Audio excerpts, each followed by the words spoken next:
کبھی تم نے سوچا کہ وہ کون سی آواز ہے جو تمہارے دل کے اندر چھپ کر کہتی ہے کل نماز پڑھ لینا، ابھی وقت ہے؟ وہ کون سی طاقت ہے جو تمہیں ہر اچھے کام سے روکتی ہے مگر برے کام کو آسان بنا دیتی ہے؟ وہ کون سا سایہ ہے جو تمہارے ساتھ ہر لمحہ چلتا ہے لیکن تم اسے دیکھ نہیں پاتے؟ یہ ہے شیطان کی سب سے خطرناک سازش، اور آج میں تمہیں ایک ایسی کہانی سنانے جا رہا ہوں جسے سن کر شاید تمہارا دل لرز جائے، تمہارے قدم رک جائیں اور تم یہ سوچنے پر مجبور ہو جاؤ کہ کہیں یہ کہانی تمہاری اپنی تو نہیں۔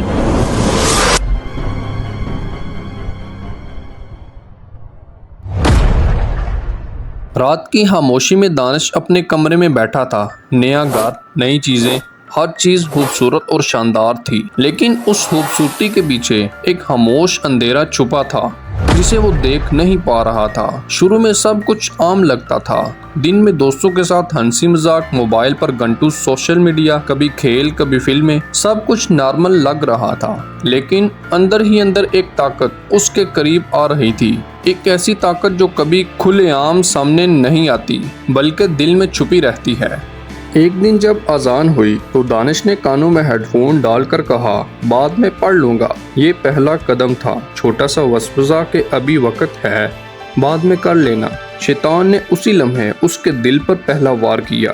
اگلے دن جب دوستوں نے کہا کہ یار ایک سگریٹ پی لو، اس نے پہلے منع کیا لیکن پھر سوچا کہ چلو یار ایک ہی تو ہے، کوئی بڑی بات نہیں۔ یہ دوسرا قدم تھا اور یہی دوسرا وار شیطان کا اصل جال تھا۔ دن گزرتے گئے، وسوسے بڑھتے گئے اور آہستہ آہستہ اس کے اندر ایک عجیب سی بے سکونی جنم لینے لگی۔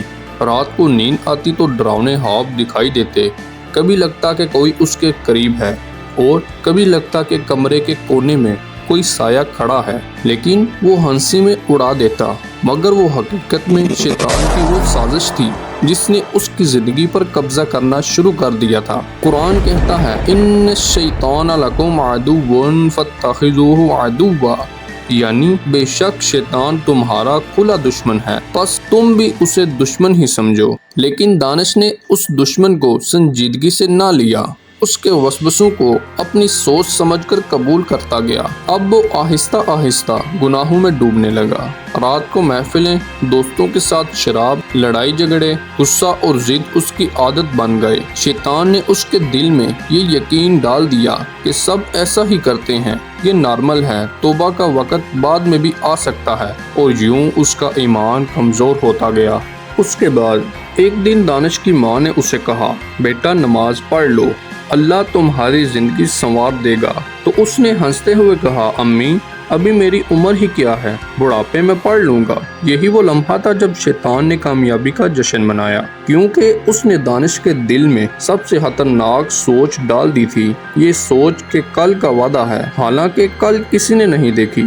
دانش کے دوست ایک ایک کر کے حادثوں کا شکار ہوئے، کوئی نشے میں گاڑی کے نیچے آ گیا، کوئی قیدی ہو گیا اور کوئی ویسے ہی مر گیا، لیکن دانش ان سب کو قسمت کہہ کر نظر انداز کرتا رہا۔ اس کے دل پر ایک پردہ آ گیا، وہ قرآن کی آواز سن کر بھی کچھ محسوس نہ کرتا، اذان کی آواز بھی اس کے دل کو نہ ہلاتی، یہاں تک کہ وہ یہ سمجھنے لگا کہ شاید یہ سب پرانی باتیں ہیں، لیکن حقیقت یہ تھی کہ یہ سب شیطان کا جال تھا۔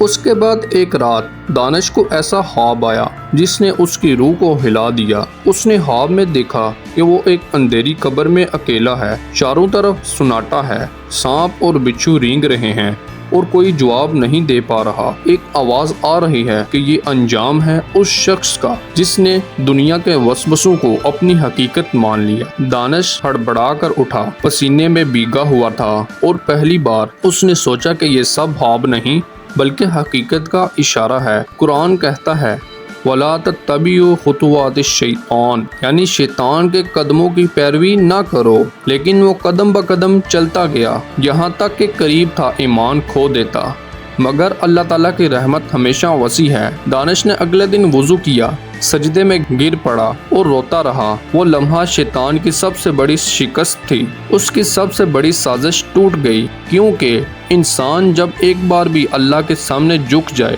تو شیطان کے ہزاروں جال بکھر جاتے ہیں۔ تو یاد رکھو، شیطان تمہیں گناہ پر مجبور نہیں کرتا، وہ صرف وسوسہ ڈالتا ہے۔ اصل فیصلہ تمہارے ہاتھ میں ہے۔ اگر تم نماز چھوڑو تو یہ تمہارا فیصلہ ہے، اگر تم گناہ میں ڈوبو تو یہ تمہاری کمزوری ہے، لیکن اگر تم ایک لمحے کے لیے بھی اللہ کے سامنے جھک جاؤ تو شیطان کی سب سے بڑی طاقت ٹوٹ جاتی ہے۔ اور یہی ہے کہانی کا سبق کہ کبھی بھی یہ مت سوچو کہ وقت ہے، کل توبہ کر لیں گے، کل نیک بن جائیں گے، کیونکہ کل کا وعدہ کسی کے پاس نہیں۔ اصل وقت یہی لمحہ ہے۔ آج کا یہ سجدہ شیطان کی سب سے بڑی سازش کو توڑ سکتا ہے۔ فیصلہ تمہارے ہاتھ میں ہے، تم اللہ کے ہو یا شیطان کے۔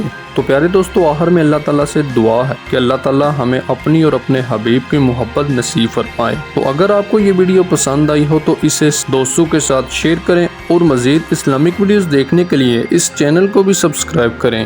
تو ملتے ہیں اگلی ویڈیو میں، تب تک اللہ حافظ۔